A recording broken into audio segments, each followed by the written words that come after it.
Hey guys, welcome back to another episode of Wristwatch Wednesday. Today we have an 80s/90s gem. Looks like this one may have quit running on me. I know I swapped the battery on it, so I was going to get this out on the market soon, but looks like I've got some work to do now that I sit down to make a video about it. Unfortunately, I already have this drafted and photographed too. That's the way it goes in this watch selling sometimes. This is a vintage Seiko SQ. It's a 5Y23 movement for those of you that care. It was made somewhere between 1989 and 1999. It looks very 80s to me, so I'm guessing late 80s, early 90s with this, what do they call this? This presidential band or bezel.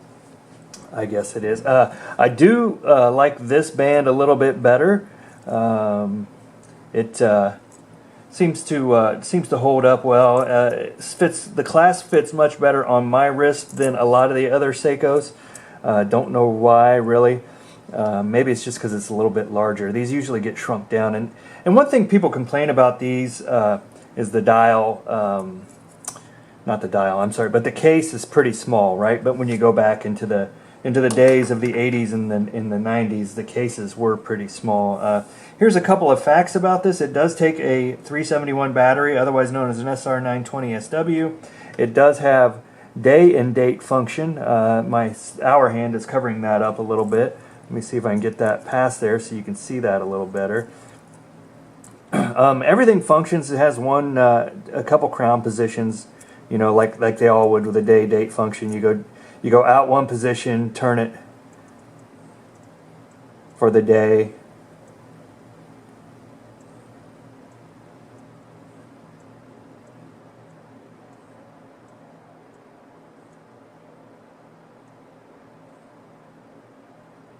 And then you go out the second position and you turn it for the time.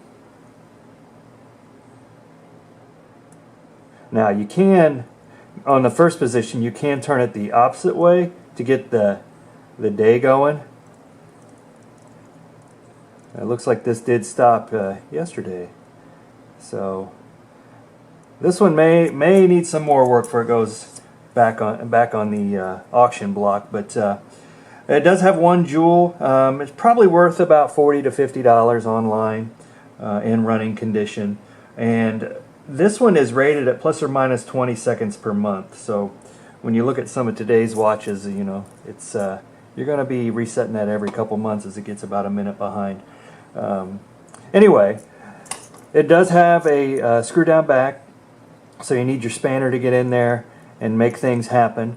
I'll get a couple close-ups of this, add it to the video. Let's get some specs on the case size. That seems to be what everybody gets perturbed about with these old Seikos. Let's see what we have here without the crown.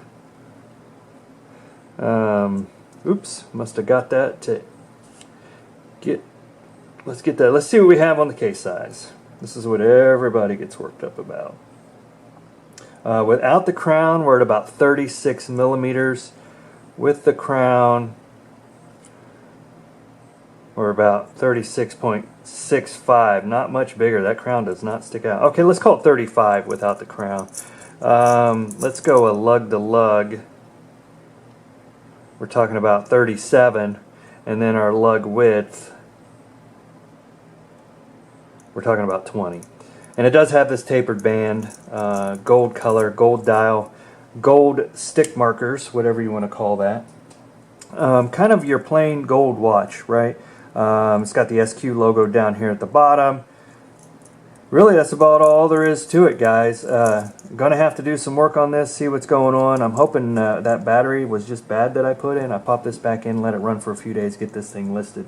Because $50 in my pocket is worth more than this watch to me. So again, you know, these are the kind of watches that I think my dad wore back in the 80s. And you know, I used to think they were really cool back then, and I still think they're cool. I think they're cool. It's just more of a nostalgia thing right now.